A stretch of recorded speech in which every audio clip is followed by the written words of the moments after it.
With the increasing rate in crime rates and more children dropping out of school, many schools are looking for alternative ways to keep children in school. Many schools have turned to mandatory uniforms. Today I will talk about the positive effects and negative effects of mandatory uniforms have had on public schools. I will also mention some statistics that may help you realize how much uniforms can change a school. Can uniforms make schools more efficient and safer place for children? Many of you may be thinking, I know my school already has a dress code. Why would we need uniforms instead? The main reason is uniforms are easier to enforce than a dress code. An example of a uniform would be for males to be required to wear a white button-down shirt, a tie, blazer, and females are required to wear pleated skirts and blazers. Some others may simply require khaki collar pants and shirts with collars. All in all, this means that all students would be required to look alike. As you look at these kids, how would you rather a kid come dressed to school? Nice polo shirt and nice jeans, or baggy pants, baggy shirts, and a hat? This all makes a difference as to how you see students today. So all students would be required to dress alike. Dress codes are less restrictive than uniforms, but sometimes just as strict. Setting a dress code is a very complicated task for teachers and administrators. They have to signify what is considered inappropriate coverage and decoration. A dress code may prohibit items such as symbols and mottos, vulgar, profane, violent, gang-related, sexually explicit, or sexually suggestive language. Other prohibited items include dog collars, tongue rings, wallet chains, large hair picks, chains that connect from one part of the body to another. They may also prohibit items such as large or baggy clothes, holes in clothing, visible undergarments, strapless undergarments, bare midriffs, low-cut necklines, leggings, swimsuits, bike shorts, or pajamas to be worn as outerwear. Some may also go as far as to prohibit visible piercings except for in the ears. Marion Wilday from an organization called Great Schools brought us this information. As you can see, there are major differences between a school uniform and a dress code. So why are schools switching from dress codes to school uniforms? Next, we will talk about the positive effects that uniforms can have on schools. Many parents and children look at fashion as a way to express themselves. They don't realize that a uniform isn't required to be worn 24/7. It's only required to be worn during school hours. By switching to uniforms, you give students a different way to look at school.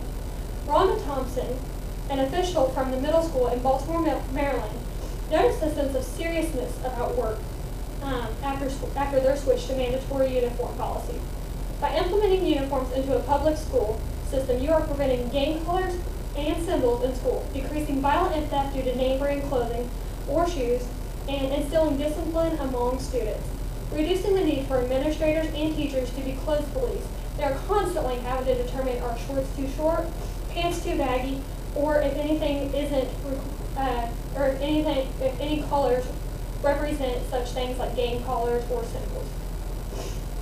Uniforms not only make teachers and administrators' jobs easier, but they also reduce distractions for students, instills a sense of community, and keeps schools safer and helping schools to recognize who doesn't belong on campus. Melissa Kelly, who wrote an article in the Guide to Secondary Education in regards to school uniforms, is where this information is brought from. On the other hand, though, there are still reasons why people feel that uniforms are bad for public schools. With the economy in the state that it is currently in, they feel that uniforms would be an unnecessary expense. They do not want to go out and spend excessive amounts of money for uniforms plus clothes for their kids to wear outside of school. They feel that this will interfere with the student's right of self-expression. They also feel that uniforms can be unflattering and lower a child's self-image. They feel that uniforms give the impression of conformity. Students need to learn that they are not all alike. No matter how you look on this issue, statistics will back up your point. Uniforms can go both ways. Either parents, students, and teachers look at the issue, if all the children dress alike, then they feel that they are conformed. Or Uniforms help students to realize a person's responsibility goes deeper than just the clothes that they are wearing. Everyone has a view on this issue, whether it be that they wish they implemented uniforms while they were in school, because they got picked on, or because they didn't wear name-brand clothes. Or you think it's a ridiculous idea to implement uniforms and make all students look alike. Or you may feel that in order to get schools back on track, by reducing crime, violence, and distractions, schools should implement uniforms. However you look at the statistics here, now let's take a look at some statistics that will back up this point.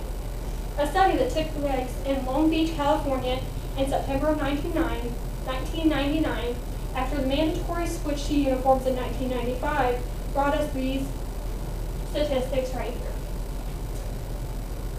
Overall crime rate for the area dropped by 91%. School suspension dropped by 90%. Sex offenses were reduced by 96%. Incidents of vandalism went down by 69%. Overall, uniforms have statistically and greatly improved the Long Beach public school system and our communities. On the other hand, Notre Dame's Department of Sociology did a study in 1998 over 10th graders, which showed that uniforms had no direct effect on issues such as substance abuse, behavioral problems, or attendance, or a negative effect on students' achievements for those students who were considered pro-school.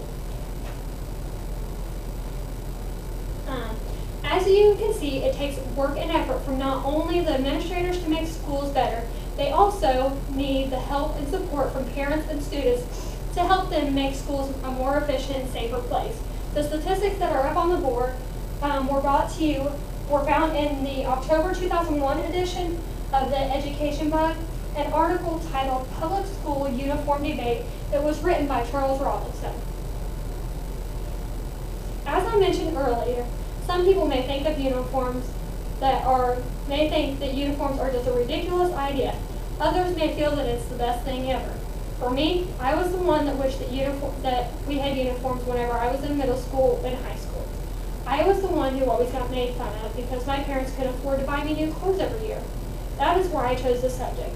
With many local schools here in Indiana switching to mandatory uniforms, I feel that the crime rate in our community will reduce and children will work harder. The dropout rate will decrease, and the number of the students that attempt the Core 40 or academic honors diploma will increase, and many students will take school more seriously. They will look at school as a time to learn and meet new people rather than a place to show off their stuff. Uniforms are proven by statistics to make schools safer, so why shouldn't school uniforms be implemented? The children will still have time after school and on weekends to wear their other clothing and hang out with friends. Schools would become more of a learning center rather than a hangout spot, as many students view it today. So what's your take on school uniforms now? Do you think that just because of these statistics right here that we should implement uniforms in local schools? I know I do.